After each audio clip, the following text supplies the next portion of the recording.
Hey everybody, David Nagel and the Successful Mind Podcast. Come on inside and make success real.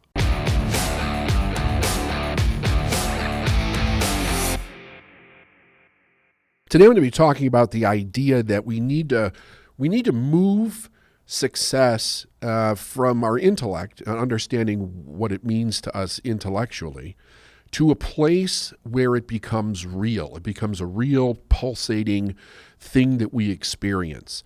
And when I was thinking about this, I remembered a book that I have. It's called God Works Through Faith. It's by Robert Russell, where he was actually talking about faith, and he's talking about God and how God needs to be real in the mind of a person. So just as a little injunct here, whatever word works for you, whether it's God, spirit, universe, whatever, use that. Try to stay out of the religious concept in your mind here.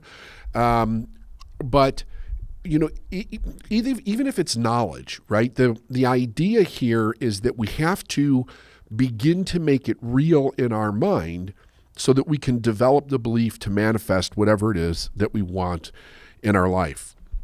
So I'm going to read a little bit here out of this great piece of work that he came up with here. He said, God must become to us a living, pulsating presence. He must become as real as our friends or the members of our family are to us. We must know him, not as a cold, lifeless name, not as a vague, misty personality, but as an actual living partner. What I take away from this is that so much of our life is spent in the idea of separateness between us and everything else. You know, our senses basically tell us that. We see, hear, smell, taste, and touch, and our senses perceive things as being separate from us. We see it, there's distance, there's measurement in between me and a cup of coffee or whatever. When we want to become successful, when we have a goal or a vision or a dream or an ideal that we want for ourselves, even if we see it in our mind, we have the tendency to think, this is something I need to go get. This is something that I need to achieve. I need to bring this or create this in my life in a material form to actually make it real. But when we do that, very often people will fail in those endeavors because they lack the belief to continue to move forward into what it is that they want to create. And the idea is, if we can really build that belief to be solid, it has to be based on something. So one of the things that I believe that it needs to be based on is the idea that it's actually real. The thing that we want is real. So it's about moving this to our mind where we literally become aware of the reality of what we want. So think about this for a moment. Success is about awareness. It's about an awareness of something that's already inside of us. Our life is moved forward, if we're coming from like self-direction, through the idea of desire. Desire points us towards the needs and the wants and the things that we both want to have in our life and the things that we want to create in our life. If we follow that desire in our life, it will lead us into our purpose. We will discover our purpose. We will create the life that we want. We will learn so much about awareness and success and the manifestation of the real things that matter to us in life that it's amazing. It becomes an absolutely amazing life. When we don't do that, we actually think that we're a thing in a world of things, and we're constantly trying to go out there and achieve something that maybe other people are controlling, or different systems or ideologies either keep you from getting it or allow other people to get it easier. And it becomes a battlefield. Life kind of becomes a battlefield, right? It's if I could, if I would, maybe I have it, maybe I don't. You have good times, bad times, you have distractions, you have things that go horribly wrong. And there's an idea that we don't have much control over it because we don't really see ourselves one with this universal power that allows us to create and manifest in our life. There's this quote here from Working with the Law, and it says, prosperity and poverty are not two things. They're merely two sides of one and the same thing. They are but a power that is either rightly or wrongly used. You cannot think of plenty and then worry about the unfavorable conditions that may seem apparent. Now, I'm bringing that in for a very specific reason. It represents the idea of the whole truth about something being absolutely real. Most people, when it comes to, let's use money here as the example. When it comes to money, they experience one side of the law of polarity. And the law of polarity states that there's two sides to everything in the universe. It's equal and opposite, right? So that means that there is something there that is within the whole. It is within the whole of truth. It is within the whole of consciousness. It's within the whole of the idea that if we become aware of what we don't see, we have an ability to bring that into our life. So think about this for a minute. You take the amount of money that you earn every year and ask yourself, if you were to draw a horizontal line and the left end of that line was poverty and the right end of that line was wealth, where would your income exist? Like if you were to have to mark it down on that line, where would it actually exist for yourself? If your income has been there for a while, you may think to yourself, it would be really great if I could be wealthy, but then it becomes, I don't know how, I don't know if it's possible, I don't know if it's right or wrong, I don't know how I would get there. There's these huge gaps in our mind that make it seem like some ethereal luck charm in order to be able to actually create the wealth that we would want in our life. So it's not real to us, even though we see other people have that wealth in their life. I mean, you may not know them personally, but all you have to do is look at the media, look online, and you can see that there's wealthy people all over the place. But that's for them, is what our mind says. That's for them. That's not for me. And then, of course, we have all of the validation that's going on in our thinking to kind of to back that up. So the problem becomes, how do I create a belief that allows me to really feel deep down inside of myself that I can get to the other side of that line? I could create wealth. And keep in mind, the law of polarity works with everything in our life. It works with wealth. It works with health. It works with friendships. It works with, a significant other. It works with business. It works with absolutely everything, because everything is equal and opposite. So what do I need to do? Well, in my mind, in my mind's eye, in my vision of what I want, I need to move myself down that line, that horizontal line, as I get closer to the place where it literally becomes real. Now, let me go back to God works through faith. He says the first function of faith is to make God real, to make him as real to us as he was to Christ or John or Paul. Where is God? Within each one of us. Not within the sense that he is within our body, our solar plexus, or our brain, but within our consciousness. So the thing that we want that we can't see, the big problem that we have is we perceive a separation. Most people perceive a separation between yourself or spirit or God or the universe or energy or knowledge, whatever it is that you call it. And we're constantly working to bring things in. But I have experienced many times, not only in my life, but with the thousands of people that I have coached, they will literally go from a point of somewhere on the poverty line, even though there may not be abject poverty, let's say what it is, to all of a sudden moving very far over to the side of wealth, and it happening in a very short period of time. And I remember when that first started to happen to me, what I did not realize that allowed that transformation to happen was that I became aware of what had already been there, that I was not aware that was there before, and that became real to me. The moment that it became real to me, I had options. I had the ability to make a decision. I had the ability to change my mind about something. I had the ability to move into an opportunity that would allow everything to change very quickly. The idea is that the opportunity is always here, even if we can't see it.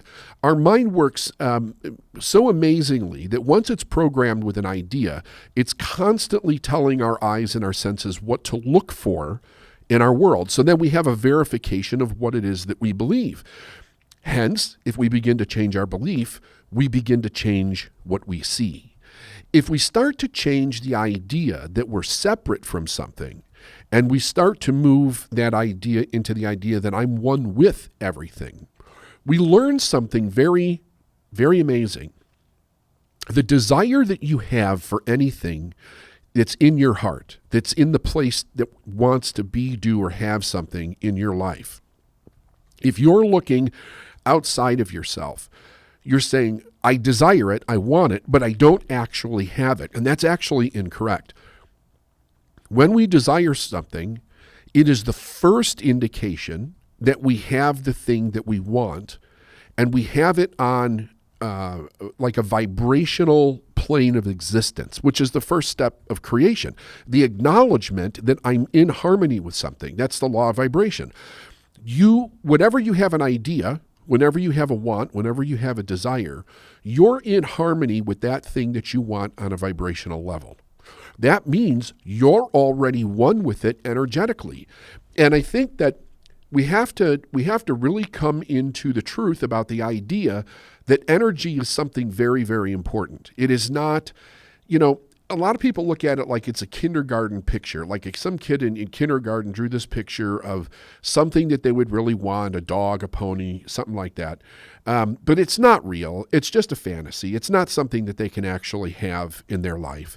Yet, the idea is that every single thing that human beings have created had to be a desire and an image in the mind of the creator before they could actually create it.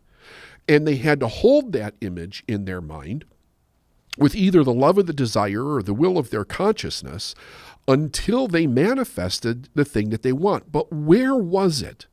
Where was the chair before we invented a chair? Where was the telephone before we invented the telephone? Where was the cup of coffee before we invented the cup of coffee? It was an idea that was knowledge-based in a universal energy. And as we had a desire to create something, we started to build a picture in our mind of what that would look like. And then we formed it with our hands and we had it in our life. Most of the things that people want today don't even have to go that far. They're already here. They're the success that you want, the customers that you want, the business that you want, the opportunities, they're already here. You have a desire, you're already one with that thing, but you need to see yourself as being one with the thing. Otherwise, we kind of go down a road often that our own self-esteem really kind of has something to do with whether or not we're going to get it. And the self-esteem could be saying, oh, you're not good enough, or your parents weren't good enough, or you were raised in a trailer. What makes you think you're going to do it? Or you're from the ghetto, or look at all the mistakes that you made in the past in your life. There's no way that you could possibly ever deserve to have anything better with how many times you screwed up in your life. That becomes a voice from our self-esteem. It's like a voice from the pit of hell, because it's constantly telling us what we can't do, but it's not based in truth. It's based in past judgment of many, many different things, which actually are not really all that important when you're talking about where you're going. However, when you're listening to that voice, it's kind of like you become one with that voice when you're listening to it, which is not good, because then you say, well, this is who I am, and that's not true. That's not who you are. When you come from your higher self is always for further growth. It's always for more manifestation of good things. It's always about helping other people, creating things in a person's life. Let's go on here a little bit with God Works Through Faith. He says that the idea here, in order to develop this consciousness, is to basically go with this idea. He says, I and the Father are one. Right? So now this is from the Christian tradition. That's true. It's from the Christian tradition. But you have to think about it in the aspect of, even if you perceived it, I should say, as a metaphor, the idea is that you're one with something, but the question remains why. Okay, why?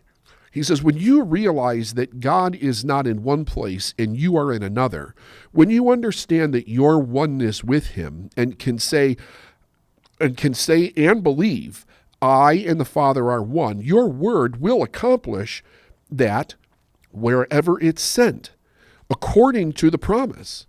When you believe that your desire is already fulfilled, believe that what you're asking for is already yours, you have put your faith to work, and what you seek will be manifested in your experience. All it is it's an acknowledgement. It's acknowledgement. You're becoming aware. As I'm teaching this, whatever it is that you're doing, you're thinking, how does this apply to me? Do I really believe that? Is that really true for me? Take the spiritual aspect away from this from a moment. Ask yourself, what are you one with in your life? What's another way of saying this? What do I feel connected to? Do you feel connected to your spouse? Do you have a pet that you feel connected to? Do you have art or literature or some work or hobby that you feel connected to? Think about something that you feel connected to.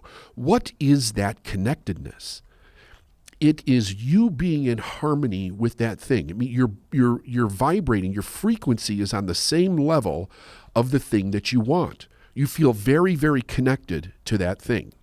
Why? Because that thing is part of whatever it is that you're doing to express yourself or express your oneness or express your intelligence or your artistic endeavor within this lifetime. That's what it is. And that's part of what your purpose is, to do that.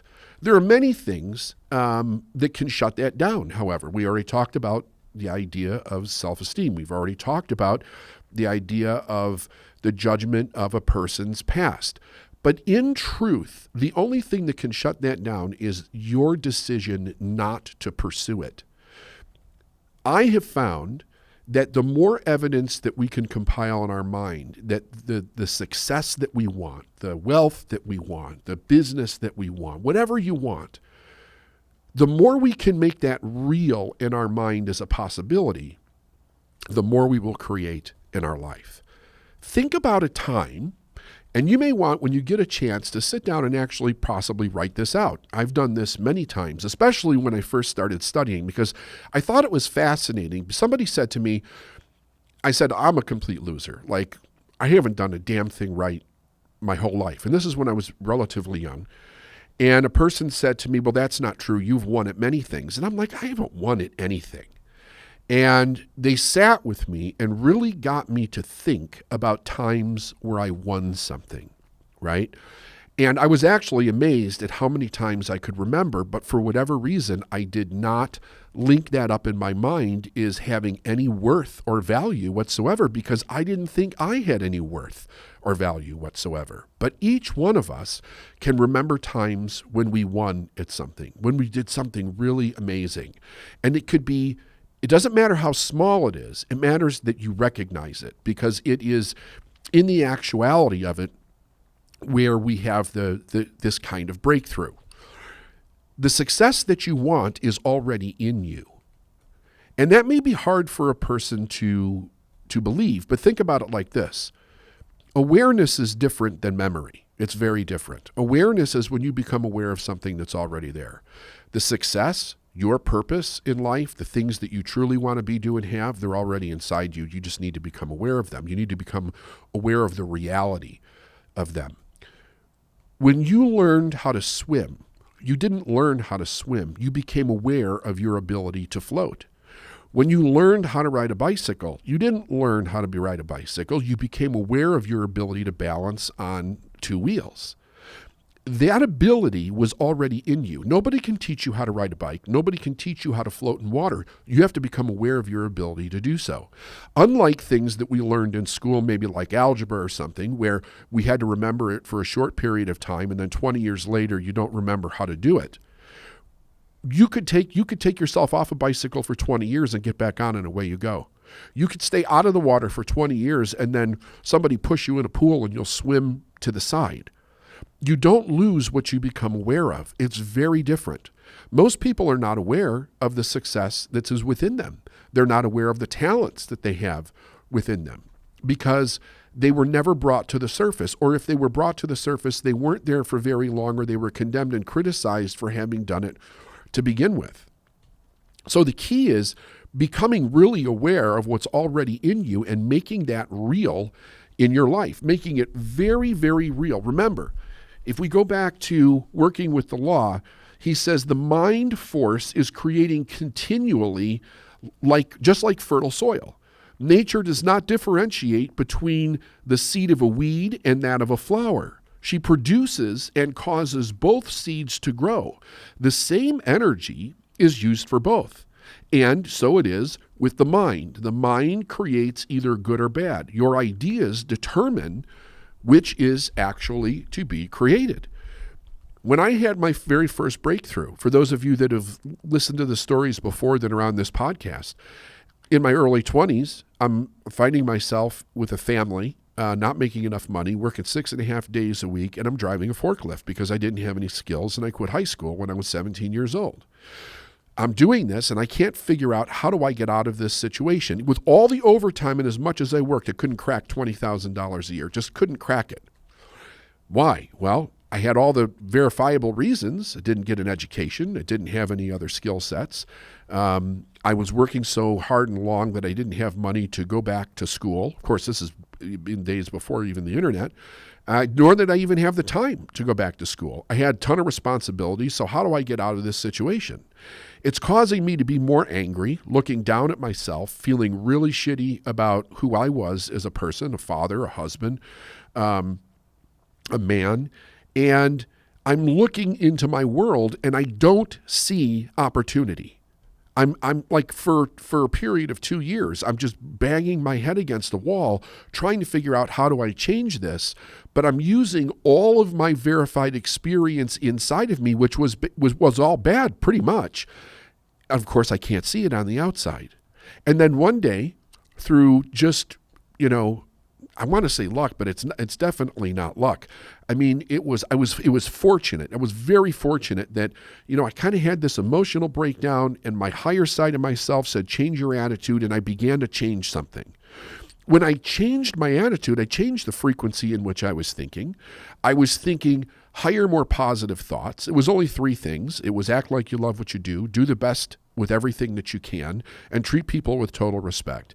And within a short period of time, something at the time, it appeared completely magical to me, was that an opportunity showed up that was going to allow me to triple my income in 30 days. And it wasn't like a get-rich-quick scheme or anything. It was a verifiable opportunity to go to work for another company, and I was going to be paid, 3 times more than I was being paid. It was unreal, absolutely unreal before that happened. The moment that the opportunity came into my life, what was unreal, what was previously unreal, became real. So just the change in how I was having an outlook on my life allowed me to go from something that I thought was completely not possible to something that not only became possible, it was extraordinarily real, and that it happened in my life. That one little step for me changed everything, because now, for me, possibility became real. What can you do today to make possibility real for you? Can you see yourself as one with the thing that you desire in life? Can you see yourself as one with who you want to be as a person? Can you acknowledge that the desire alone puts you in harmony with it? It's actually verifying that you're already one with it. Now really think about that. You don't have a desire to do all different kinds of things. You have a desire to do a select few things in your life. Why? Why is it that you have a desire to do those things? Because it's part of who you are. You're already in harmony with it. It's part of your life purpose. It's there for a reason. If you take that seriously, it will guide you to the most amazing places that you could ever want to go in your life. Really think today, what do I desire? What am I one with? This is Dave Nagel. See you on the next podcast. If you know somebody that's struggling in life with their own success and where they're going, recommend this podcast to them. Recommend this episode. It'll be the first step in their journey. Subscribe, like us, tell your friends. See you soon.